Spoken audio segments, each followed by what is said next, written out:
Tick token, okay, yung 1 tick token is depende dun sa US dollar conversion rate.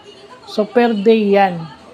So, kung titignan nyo na lang yung conversion rate, doon nyo na lang ita-times yung conversion rate.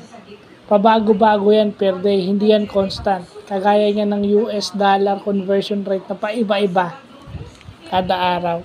Pero itong mga TikTok universe na to, itong mga gifts na to,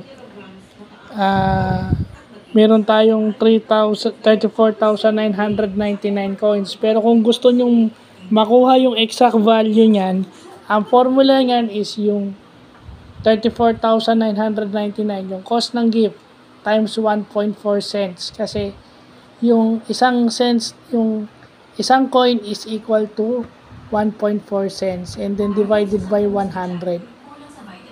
So, gumawa ako ng sarili nating example. Ito, 34,999 times 1.4 times 100. So, mamaya na natin ibibigay yung sagot. Part 1. Pero may ginawa na ako dito eh. Kasi na ba yun?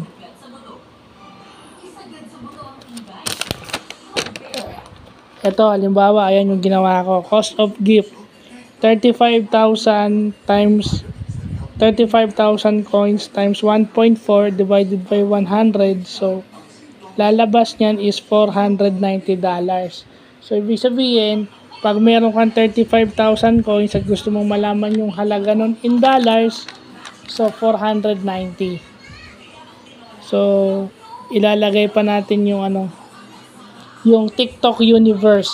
Yung worth ng TikTok universe sa TikTok. Kung magkano. So, part 1 pa lang to, meron pang part 2.